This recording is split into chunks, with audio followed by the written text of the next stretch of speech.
My YouTube channel DR VK Saini Ayurveda में आपका फिर से बहुत बहुत हार्दिक स्वागत है। राम राम सा, कैसे हो आप सभी। आज हम आपके लिए लेके आए हैं बीपी के बारे में वीडियो कि बीपी कैसे चेक करते हैं और बीपी का लेवल क्या होता है, हाई लेवल क्या होता है, लो लेवल क्या होता है। बीपी को जो बीपी होती है ये किस कारण से हमारे शरीर में अधिक बढ़ती है और किस कारण से हमारे शरीर में कम होती है, इसके बारे में हम आप विस्तार से बात करेंगे। अगर स्वास्थ्य के बारे में और भी हमारे वीडियो आप देखना चाहते हो तो हमारे इस YouTube चैनल पे बहुत सारी बीमारियों के बारे में अलग अलग वीडियो अपलोड किए हुए हैं, उसको आप देख सकते हो। और घर पर देसी नुस्खे अपना करके भी अपने स्वास्थ्य को और योगा के स्टेप भी वीडियो डाले हुए हैं, वो भी आप देख करके आप घर पे भी ठीक हो सकते हो। तो वीडियो को हम शुरू करते हैं बीपी के बारे में। बीपी अर्थात ब्लड, इंग्लिश में इसको ब्लड प्रेशर बोलते हैं और हिंदी में इसको रक्तचाप बोलते हैं। जिसमें रक्तचाप दो तरह का होता है, एक तो निम्न रक्तचाप होता है, एक उच्च रक्तचाप होता है। जिसको इंग्लिश में निम्न रक्तचाप को डायस्टोलिक बोलते हैं और उच्च रक्तचाप को सिस्टोलिक बोलते हैं। इन दोनों की रेट क्या, जो गमन करने की रेट क्या होती है, वो जैसे हाई जो सिस्टोलिक होता है, सिस्टोलिक रक्तचाप होता है उसकी रेट 120 होती है और जो निम्न रक्तचाप होता है उसकी रेट होती है 80, अर्थात 120/80 बराबर इसका mg/dl इसका मात्रक होता है। तो इन छोटी छोटी चीज़ों का भी हमें विशेष ध्यान रखना है कि इसका मात्रक क्या होता है, हाई रक्तचाप का कितना होता है, लो रक्तचाप कितना होता है। ये जो स्पेग्नोमेनोमीटर होते हैं बीपी जांच करने के, ये भी दो तरीके के होते हैं। एक तो होती है मैनुअल मशीन होती है जिसमें पारा होता है, उसके द्वारा बीपी चेक की जाती है। और एक आजकल मार्केट में ऑटोमेटिक मशीन भी आ गई है जो अपन घर पे भी उसके द्वारा हम बीपी, हमारा रक्तचाप है, इसको जांच कर सकते हैं। लेकिन जो मैनुअल मशीन होती है, जो पारे वाली मशीन होती है, उसमें एक विशेष चिकित्सक की ज़रूरत पड़ती है, उसके द्वारा ही बीपी का ठीक प्रकार से डायग्नोस हो सकता है। अन्यथा हर कोई इसका डायग्नोस नहीं कर सकता, क्योंकि ये जो बीपी मैनुअल मशीन होती है इसमें जो चिकित्सक होता है वो नाड़ी के द्वारा बीपी चेक करता है।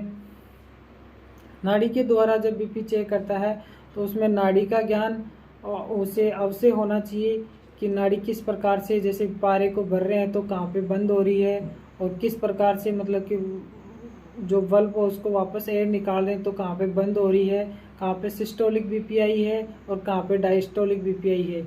ये सभी चीज़ें अपन उसमें देखेंगे मैनुअल मशीन में। लेकिन जो ऑटोमेटिक मशीन होती है, इलेक्ट्रॉनिक मशीन होती है, उसमें तो अपन ने पट्टा हाथ पे लगाया और लगाते ही अपन को ऑटोमेटिक तरीके से बता देगी कि इसमें इतना बीपी है। उस ऑटोमेटिक मशीन में अपने शरीर की जो पल्स रेट होती है, हार्ट बीट होती है, वो भी उसी के साथ में बता देती है। तो चलो वीडियो को आगे बढ़ाते हुए हम देखेंगे कि ये जो बीपी कैसे जांच करते हैं, पूरा हमारा इस वीडियो के माध्यम से आप देखना। सबसे पहले तो हमें इन चीज़ों का ध्यान रहना चाहिए कि इसमें जैसे कैसे अपन इसको ऑन करेंगे और कैसे इसको ऑफ करेंगे। और जो ये इसमें पार्ट्स होते हैं, जो ये स्पेग्नोमेनोमीटर मशीन होती है बीपी जांच करने की, ब्लड प्रेशर जांच करने की मशीन, तो इसमें क्या क्या पार्ट्स होते हैं उसके बारे में भी हम शॉर्ट में बात करेंगे। सबसे पहले तो हम बात करेंगे, इसमें ये होता है एक कप जिसको पेशेंट की बाजू पे बांधा जाता है। और दूसरा होता है इसमें ये जो बल्ब, इसको प्रेस करके और इसमें एयर भरी जाती है। तीसरा इसमें एक ये ट्यूब होती है जो इधर कप से जुड़ी होती है और बल्ब से एयर आती है इसमें, और जो मर्क्यूरी जहाँ पे होती है वहाँ जुड़ी होती है। अब यहाँ पे अपन को ये देखना है कि जैसे यहाँ पे एक इसका ऑन ऑफ का रहता है, तो ये जो पॉइंट है ये अभी अपन देखेंगे कि ये ऑफ है, ये अभी ऑफ है। और जैसे ही हम इसको ऐसे नीचे की तरफ करेंगे तो अभी ये ऑन हो गया। तो जैसे ही हम इसमें देखना ऊपर पारा आएगा, जैसे ही हम इसको भरेंगे तो ये देखो इसमें पारा आ रहा है, ऊपर पारा आ रहा है। और जैसे ही हम इसको इस तरीके से बंद कर देंगे, अब हम इसको प्रेस करेंगे तो ये देखो किसी प्रकार का पारा नहीं आ रहा है ऊपर, और ये ऑफ है। अब ये ऑन हो गया। अब हमें करना क्या है कि अपन इसको बांधने का तरीका हम आपको बताएंगे।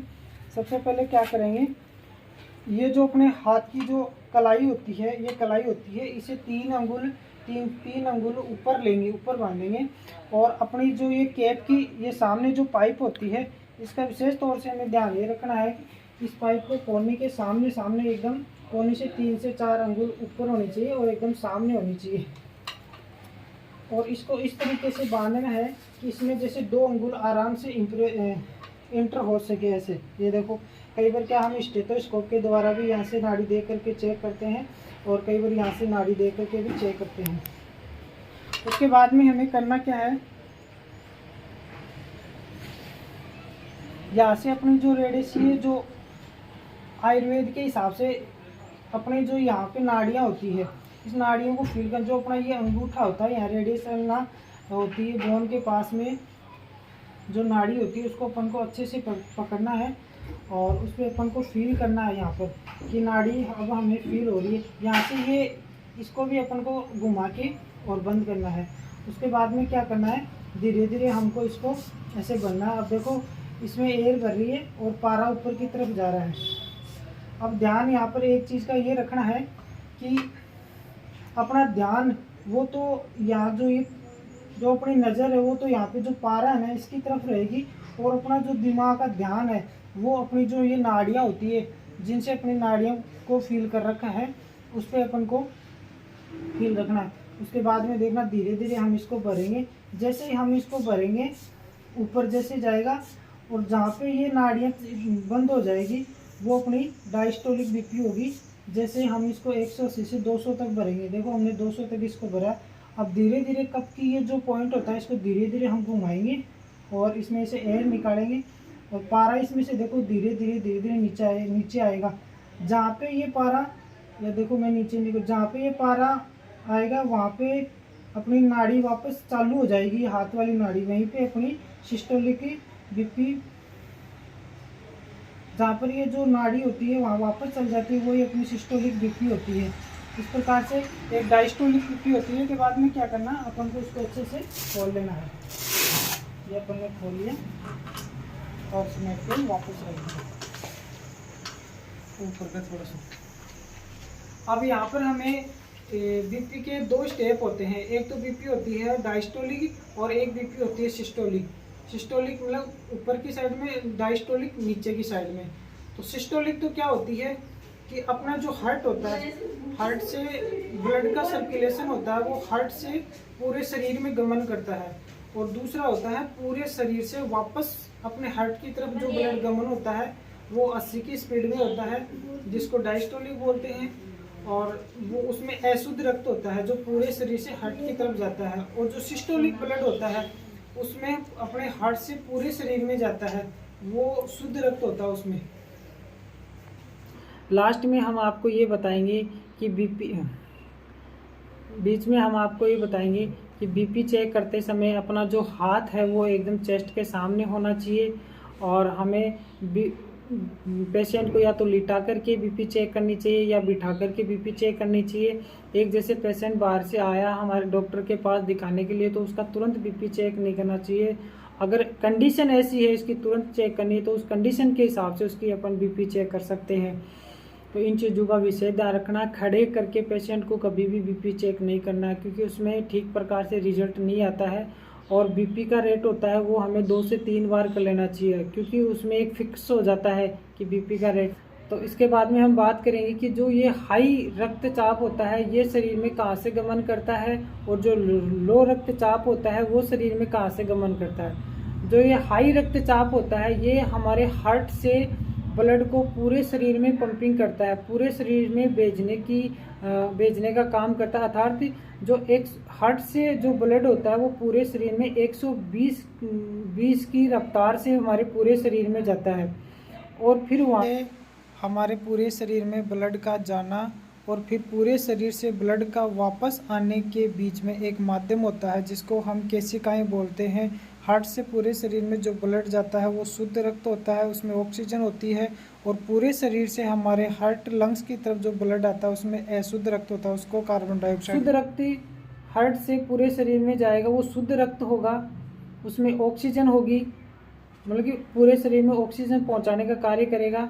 और फिर वहाँ से पूरे शरीर से वापस शुद्ध रक्त 80 की स्पीड से वापस हमारी हार्ट की तरफ हार्ट लंग्स की तरफ गमन करेगा। इस प्रकार से जाने की गति 120 हो गई और वापस शरीर से हार्ट लंग्स की तरफ आने की गति 80 हो गई। तो ये आप ठीक प्रकार से समझ गए होंगे। आपको पता भी चला होगा आज कि ये क्या होता है 120 और 80। और इसका जो मात्रक होता है ना, इसका नापने का मात्रक क्या होता है, वो mg/dl इसका मापने का मात्रक होता है। आपको हमारा यह वीडियो कैसा लगा आप हमें कमेंट्स बॉक्स में ज़रूर बताइए, और ऐसे ही वीडियो देखते रहने के लिए हमारे चैनल को सब्सक्राइब कीजिए, ज़्यादा से ज़्यादा लोगों तक इसको शेयर कीजिए। हमारा वीडियो देखने के लिए आपका बहुत बहुत धन्यवाद।